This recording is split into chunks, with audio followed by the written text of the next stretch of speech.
السلام علیکم ورحمۃ اللہ وبرکاتہ۔ Welcome to my basic English channel. ناظرین، امید کرتا ہوں کہ آپ سب خیریت سے ہوں گے اور آپ نے باقاعدہ میری پچھلی ویڈیوز جو ہینڈ رائٹنگ کے ریگارڈنگ ہے، فونوگرامس، گرامر یا پھر اسپوکن انگلش کے لینگویج کے ریلیونٹ ہے، تو وہ آپ نے اچھی طرح سے اس کو سمجھ بھی لیا ہوگا اور اپنی انگلش کو امپروو بھی کیا ہوگا۔ تو اسی طرح میں آج آپ کو 7th کلاس کے یونٹ نمبر 2 کی ریڈنگ کر کے دکھاؤں گا۔ اس کو آپ نے اچھی طرح سے سننا ہے، سمجھنا ہے، اور جو نئے آنے والے حضرات ہیں وہ چینل کو سبسکرائب کریں تاکہ آپ کو ہر میری نئی ویڈیو آسانی سے مل سکے۔ تو سٹارٹ کرتے ہیں بلا تاخیر کیے، مگر آپ کو یہ بتا دوں کہ اس یونٹ کو میں نے 2 حصوں میں ڈیوائڈ کیا ہے، یعنی 2 ویڈیو میں اس یونٹ کے بارے میں بناؤں گا تاکہ آپ اچھے طریقے سے بخوبی انداز سے اس کو سمجھ سکیں۔ تو یونٹ نمبر 2 ہے مارٹرز آف پاکستان۔ مارٹر ہوتا ہے شہید اور مارٹرز شہداء، اور پاکستان کے۔ تو پہلے پتہ ہونا چاہیے ہے کہ مارٹر کا مطلب کیا ہے، یعنی شہید کہتے کسے ہیں۔ اسلام کی سربلندی کے لیے جو مسلمان شہید ہو جائے اسے مارٹر کا نام دیا جاتا ہے۔ جو مسلمان نہ ہوں اور ویسے جنگ میں مارا جائے اسے شہید نہیں کہا جاتا۔ تو لہٰذا آپ پڑھیں گے اس میں جو مسلمان تھے اور جنہوں نے پاکستان کے لیے قربانیاں دیں، یعنی کہ پاکستان اس لیے آزاد کیا گیا تھا کہ یہاں پہ اسلام کے مطابق لوگ اپنی زندگی آسانی سے گزار سکیں۔ اسلام کے مطابق تو اس لیے پاکستان آزاد ہوا تھا۔ تو وہ پاکستان کی جو فوجی ہیں، اس میں اس چیپٹر میں صرف 2 فوجیوں کے بارے میں یہاں پڑھیں گے۔ تو جو پہلے فوجی کا نام ہے میجر طفیل محمد، ٹھیک ہے، اور جو دوسرے فوجی ہیں وہ آپ پڑھیں گے راشد منہاج شہید، ٹھیک ہے۔ تو آپ کو آج ایک پہلے شہید جو میجر طفیل محمد ہے ان کے بارے میں آپ کو بتاؤں گا۔ کل انشاءاللہ ہم سیکنڈ ویڈیو بنائیں گے۔ تو سٹارٹ کرتے ہیں، بسم اللہ الرحمن الرحیم۔ Major Tufail Muhammad was born on June 22, 1914 in Hoshiarpur, یعنی میجر طفیل محمد 22 جون 1914 کو ہوشیار پور میں پیدا ہوئے۔ He got a commission in the 16th Punjab regiment in 1943، یعنی ان کو 16ویں پنجاب ریجمنٹ میں 1943 میں عہدہ ملا۔ اب ریجمنٹ کیا ہوتی ہے؟ پنجاب کی 16ویں جو فوجیوں کا لشکر چلا آتا رہا ہے، تو 16ویں پنجاب کی ریجمنٹ تھی، اس میں ان کا عہدہ ملا۔ He had a distinguished career, اسے کیریئر بھی کہتے ہیں۔ کیریئر مطلب کیریئر ہوتا کیا ہے، یعنی کہ ان کا جو کردار تھا، ان کا جو انہوں نے پچھلے جدھر بھی جاب کی تو ان کا کردار جو ہے وہ نمایاں تھا۔ اینڈ کمانڈڈ مینی اپوائنٹمنٹس، اور بہت سی جگہوں پہ انہوں نے بہت سے عہدوں پر انہوں نے کام کیا، ان کو ہائر کیا گیا، تعینات کیا گیا۔ کمانڈڈ کا مطلب یہاں پہ تعینات کے معنی میں آ رہا ہے۔ تو Major Tufail Muhammad was posted to East Pakistan Rifles in 1958 as a company commander. تو میجر طفیل محمد کو جو مشرقی پاکستان رائفلز کمپنی ہے 1958 میں، ٹھیک ہے، وہ کمپنی کمانڈر کے طور پر ان کو تعینات کیا گیا، یعنی کہ ان کو رکھا گیا۔ اب آپ کو دیکھیں گے آگے بہت سے تعینات کے جو انگلش ورڈز ہیں، سینونیمز، انگلش میننگ ڈفرینٹ آئیں گے، ان کو آپ نے سمجھتے چلے جانا ہے۔ تو اس پیرے کو ایک دفعہ پھر پڑھ لیتے ہیں۔ Major Tufail Muhammad was born on June 22, 1914 in Hoshiarpur. He got a commission in the 16th Punjab Regiment in 1943. He had a distinguished career and commanded many appointments. Major Tufail Muhammad was posted to East Pakistan Rifles in 1958 as a company commander. Ab second para. In August 1958, Indian troops captured a village called Lakshmipur in East Pakistan. مشرقی پاکستان جو تھا، یعنی کہ پاکستان کے مشرق جانب 1958 اگست 1958 میں India کے جو بھارتی جو فوجی تھے انہوں نے قبضہ کر لیا۔ کس علاقے پر قبضہ کیا؟ لکشمی پور، ٹھیک ہے، انہوں نے قبضہ کر لیا تھا۔ تو پھر کیا ہوا بھائی؟ Major Tufail Muhammad was assigned the task to retrieve the village from Indian occupation. تو میجر طفیل محمد کو یہ کام سونپ دیا گیا، یعنی کہ اسائنڈ دا ٹاسک، کام کو سونپ دیا گیا ٹو ریٹریو، کہ وہ بازیافت کرا لیں، یعنی کہ واپس لے لیں دا ولیج گاؤں کو فرام انڈین آکوپیشن، انڈیا کے قبضے سے بازیافت کرا لیں. ان کو یہ کام سونپ دیا گیا تھا. He divided his men into three groups. ان کو 3 جو گروپ تھے، یعنی کہ انہوں نے اپنے آدمیوں کو 3 گروپس میں تقسیم کر دیا، 3 گروپوں میں. And it was decided that they would attack during the dark آرس. اسے آرس نہیں پڑھنا، اس میں ایچ سائلنٹ ہے. دا ڈارک آرس آف 17 اگست 1958، یعنی 7 اگست 1958 کو انہوں نے کہا کہ اب رات کی تاریکی میں وہ دشمن پر حملہ کرے گا. ٹھیک ہے، یہ جو اس کے جو آدمی ہیں وہ دشمن پر حملہ کریں گے. تو Pakistan army troops encircled. Pakistan army کے جو فوجی تھے انسرکل، انہوں نے گھیرا بنایا ہوا تھا، گھیرا کر لیا، محاصرہ کر لیا.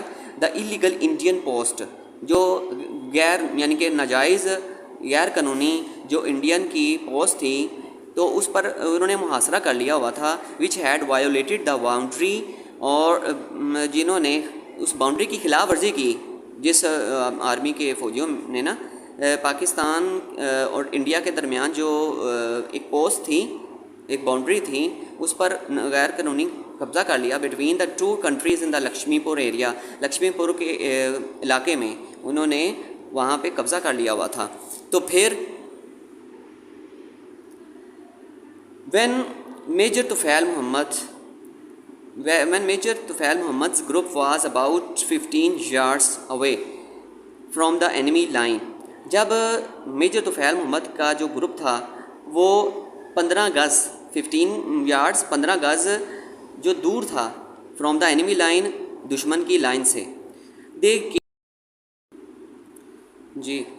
when Major Tufail Muhammad's group was about 15 yards away from the enemy line. اب یہاں پہ دیکھیں انیمی ہے تو اس سے پہلے دا ہے، انیمی کے سٹارٹ میں ووول لیٹر ہے. تو یاد رکھیں ایک اور بات کہ جب انیمی کوئی بھی ورڈ ہو اس سے پہلے ووول لیٹر ہو تو آپ نے دی پڑھنا ہے. اگر کوئی بھی ورڈ ہو اس کے سٹارٹ پہ کنسوننٹ ہو تو پھر آپ نے دا پڑھنا ہے. تو اس کو ہم دی انیمی لائن پڑھیں گے. تو جب میجر طفیل محمد کے جو گروپ تھا وہ 15 گز دور تھا دشمن کی لائن سے. They came under the heavy fire, تو وہ شدید جو آگ تھی ان پر برس پڑی، وہ بہت زیادہ مطلب آگ میں آ گئے. But he kept moving forward and silenced the enemy's machine gun with grenade. تو پھر جب دشمن حملہ کر رہا تھا، آگ کی بوچھار کر رہا تھا، تو وہ لگاتار آگے چلتے رہے، آگے بڑھتے رہے. And silence the enemy's machine gun, اور دشمن کی جو مشین گن تھی اس کو خاموش کرا دیا. ود گرینیڈ کہتے ہیں دستی بم کو، جو چھوٹا سا بم ہوتا ہے وہ ایزیلی جو ہے نا انہوں نے دشمن کی مشین گن کو خاموش کرا دیا. when Major Muhammad was fatally wounded Major Tufail Muhammad was fatally wounded but crawled towards the enemy commander heading to attack his men. کہتے جب میجر محمد طفیل بہت شدید حالت میں زخمی ہو گئے تھے تو مگر پھر بھی وہ آگے رینگتے رہیں. Towards the enemy commander heading, ایک بطور کمانڈر کی حیثیت سے دشمن کی طرف بڑھتے رہے. ٹو اٹیک ہز اینیمی، اور وہ یہ بھی کہتے رہے کہ وہ دشمن پر جو ہے نا حملہ کرتے رہیں. He continued directing the operation until the enemy was driven out, اور وہ لگاتار وہ کہتے رہے، کمانڈ کرتے رہے اپنے فوجیوں کو کہ وہ آپریشن کو جاری رکھیں حتیٰ کہ جو دشمن جو تھا وہ باہر پھینک دیا گیا، مطلب کہ نکال دیا گیا. اس ہوشیار جو انہوں نے لکشمی پور گاؤں پر قبضہ کیا تھا تو اس گاؤں سے ان کو نکال دیا گیا. اب اس کا تھوڑا سا حصہ رہ گیا ہے، اس کے بعد ویڈیو انشاءاللہ تعالی اینڈ ہو جائے گی. تو دیکھیں، in spite of being seriously injured, شدید قسم کے، بہت سیریسلی کہتے ہیں بہت زیادہ سیریس حالت میں تھے، وہ بہت زیادہ زخمی ہو گئے. ان کے زخمی ہونے کے باوجود، ان اسپائٹ آف کے باوجود، بہت زیادہ زخمی ہونے کے باوجود he continued to lead his troops, وہ انہوں نے جاری رکھا اپنے فوجیوں کو یہ رہنمائی کرنا جاری رکھا in the heat of the battle, جنگ کے اندر ظاہری بات ہے بہت زیادہ گرمی ہو جاتی ہے، تو اس گرمی کے اندر جو ہے نا اپنی فوجیوں کو کہا کہ وہ جاری رکھیں دشمن سے لڑنا۔ اینیمی ٹروپس ور سکسیزفلی ایوکٹڈ مطلب دھکیلنا، باہر نکالنا، اور جو دشمن فوجی تھے ان کو کامیابی سے باہر نکال دیا گیا، and the area was captured, اور پھر وہ جو علاقہ تھا، جو لکشمی پور گاؤں تھا، اس کو جو ہے نا اپنے قبضے میں لے لیا گیا۔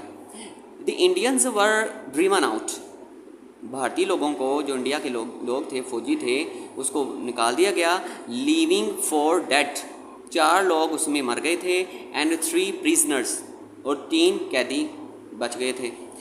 ہی ایمبریسڈ مارٹرڈم کہتے ہیں شہادت کو، ہی ایمبریسڈ مارٹرڈم، انہوں نے جام شہادت نوش کیا آن 17 اگست 1958، 7 اگست 1958 کو انہوں نے جام شہادت نوش کیا۔ کنہوں نے یہ جو آپ کو تصویر نظر آ رہی ہے، ان کا نام تھا میجر طفیل محمد، تو یہ شہید ہوئے تھے۔ ہی واز اوارڈڈ ود نشان حیدر، ان کو نشان حیدر کا جو اعزاز ہے وہ ملا، for his distinguished action of valour and bravery, ان کو اپنی نمایاں دلیری اور بہادری کی وجہ سے نشان He was awarded with the نشان Haider for his distinguished action of valor and bravery.